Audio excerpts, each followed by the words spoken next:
We're going to close off the 15th chapter of Yevamot, and we've been going through questions about reliability of evidence, and particularly reliability of the evidence of a woman who's testifying about her husband or about her relatives. Interestingly, by the way, we are going to close the chapter with a final comment about the reliability of a man. So maybe that says something about the rabbi's scale of values, that having established, we are establishing that very often, in most cases, a woman's testimony is reliable, but right at the end of the chapter, we point out a number of instances where a man's testimony is absolutely not reliable.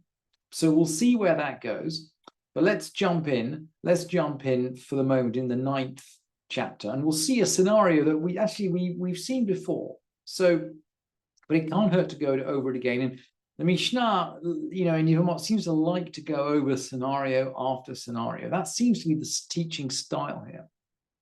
So it says, "Nitan li ven bi medinat hayam." So I went to some foreign country, and I had a baby boy. Amra, and then she says, "Mate b'ni v'achar kach mate bali." So my son died, and afterwards my husband died. And we believe her. We believe her to that extent. That means, by the way, that the husband's died childless, so she now requires yibum. If she said, "My husband died, and after that my son died," eina ne'emenet, we don't believe her. So at this point, somehow we're anxious. We're anxious that maybe she doesn't like her yabam, or for some reason she doesn't want to do yibum. Chosheshin ledvareha, we are anxious about her words. Choletzet velo mityabemet, lo mityabemet. She performs chalitza, but she doesn't perform yibum.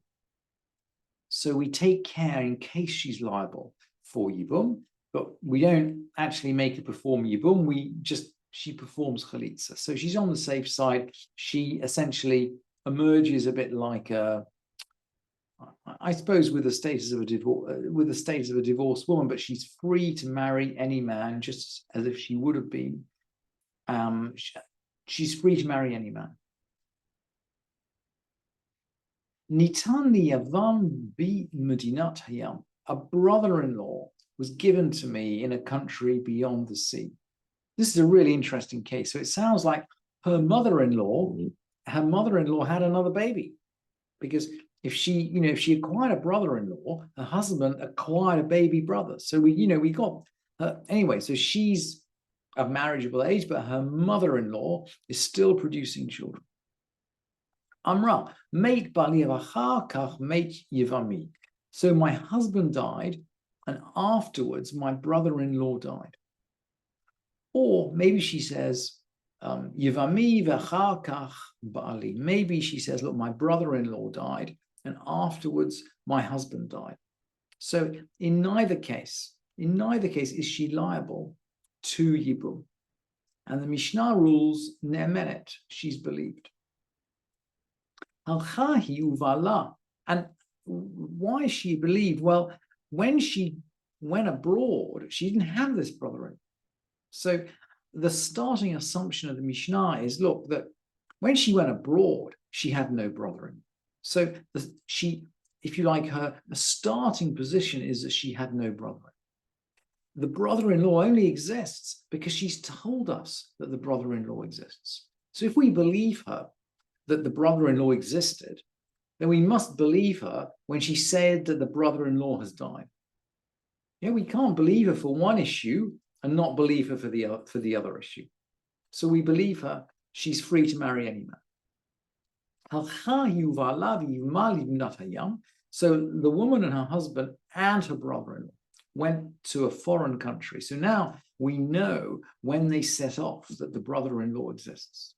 So this is a different situation. If you like, the base assumption is that the brother-in-law is alive.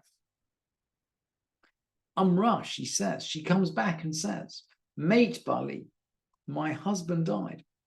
V'achar kach mate Yevami, my husband died, and afterwards my brother-in-law died. In other words, she was liable for Yibum when her husband died, but she's no longer liable because her brother-in-law is now dead. Or the other way around too. Yivami v'achar kach Bali, my brother-in-law died, and then my husband died. So when my husband died, she was never liable for Yibum because the brother-in-law was no longer alive at that point. In other words, this case started with a knowledge that the brother-in-law existed, and she comes back without her husband, claiming that she's free of any ties to Yibum. And the Mishnah rules, Eina ne'emenet. We don't believe her. She'ein ha'isha ne'emenet lomar meit yivami shetinaseh. Because we don't believe a woman when she asserts my brother-in-law is dead in order to get married. Velo meita achuti shetikanes leveita. Similarly, we wouldn't allow her to testify, my sister has died, in order to, well, the Mishnah says to enter her house. But what the Mishnah is getting at is to marry her brother. So maybe she dislikes her brother and she wants to marry someone else. Maybe she loves the brother-in-law and wants to get rid of her sister. And we don't believe her in either case. And the Rambam explains, I brought the Rambam at the foot of the source sheet. I mean, we've already learned that the rabbis are keen to avoid any danger of agunot when they can. So we do believe a woman when she testifies as a sole witness that her husband is dead. And the Rambam explains this is in Hilchot Yibum V'Chalitza, 3rd chapter, 11th Mishnah. He explains, Afal pi she'isha ne'emenet lomar meit ba'ali v'tinaseh or tityabem. Even though we believe a woman's testimony with regard to the death of her husband, and so she can marry, she can perform yibum, we don't actually accept the testimony of a sister-in-law with regard to the death of her yavam, her brother-in-law. And it's not considered to be a sufficient basis for her to marry another man. Because the Rambam says, Vehu isur love, it's just a marrying your, kind of either marrying a stranger when you need to perform chalitza with your brother-in-law, or marrying your brother-in-law when your sister's around. It's just a negative prohibition. And we're afraid, the Rambam concludes, Shema yeh kal b'eineha. We know that a woman will take the death of a husband and the possibility of getting married twice by marrying somebody else. We know she'll take that incredibly seriously, because getting married to two people is a disastrous act. But according to the Rambam, he says, look, we're not certain that, marrying or not marrying a brother-in-law is quite on the same level. And so perhaps we don't believe that people will take testimony quite as seriously in that situation.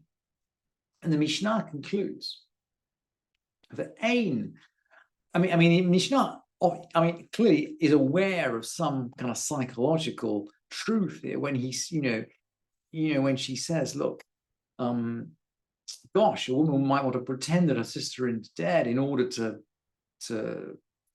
get involved with her brother-in-law. So there's some psychological truth there. And this is mirrored right at the end of the Mishnah, which declares, and this is the end of the chapter, so we're going to close the chapter on this warning. Ve'ena ish ne'eman. A man is not believed. Lomar meit achi, when he states, my brother is dead. Sheyabem ishto, so that he can have yibum with his wife. He's not believed when he says, my brother is dead, in order that he can marry his brother's wife. Velo meita ishti, and he's not believed if he says, my wife is dead. Sheyisa et achota, in order that he may marry her sister. The men are not trusted in terms of relationships, illicit relationships with their close relatives, and their testimony is not going to be accepted.